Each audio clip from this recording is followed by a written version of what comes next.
What's up, meta nerds? In this video, we're going to look at some works of art, various bombers used during the time of the Old Republic. These are some really cool designs, and they have some interesting tech that I think we should see more often. And because the only way you are likely to even know these exist is if you played an expansion of the Old Republic, and even then you might not have seen them all, I figured they were well deserving of a spotlight. Specifically, these bombers were used between the years 3653 and 3630, and we will look at those used by both the Republic and Sith Empire. Let's start with the GX-1.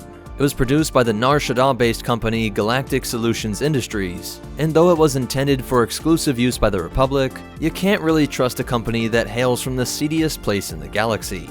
Pilots quickly came to love this machine. The Empire bought up countless GX-1s, so it wasn't long before they were used by both sides of the conflict. The exact size of all of these ships is unknown, but take a note of the massive engine-to-ship ratio, something that provided extreme power even when hauling enormous payloads. Like all of these ships, it was highly customizable, with different loadouts of slow-powered heavy laser cannons, or fast light laser cannons, as well as a mine-laying option in addition to many types of bomb payloads. But while this ship could pack a punch, the Sith also decided to augment their bomber capabilities with drone ships. The V4D Legion was a drone bomber that was still packed full of proton bombs, torpedoes, and concussion missiles, but without the risk of pilot error. Being able to be remotely operated, it could take full advantage of that massive single engine at the rear that worked in concert with these wings to perform maneuvers in atmosphere that would make most organics black out.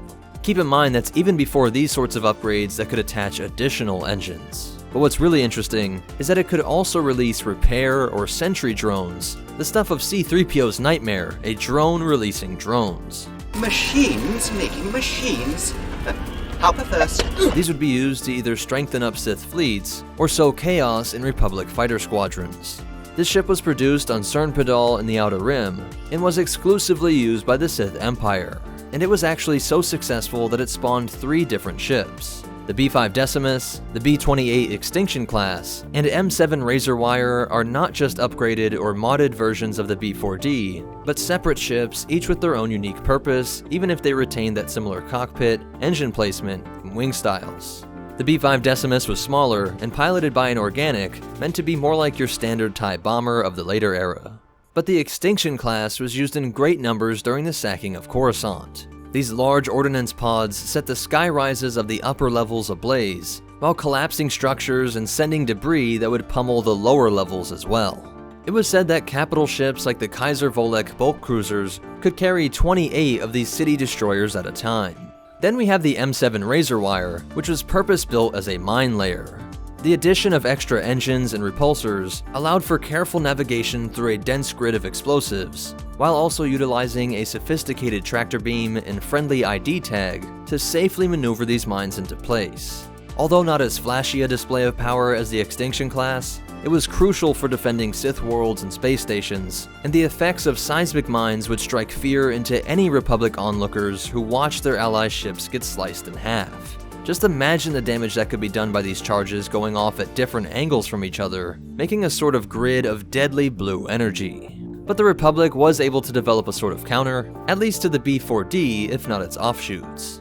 Elsinore Cordova Engineering is a company that would survive for thousands of years, later producing the Trimark VII Interceptor and Turbodyne 99U pod racer.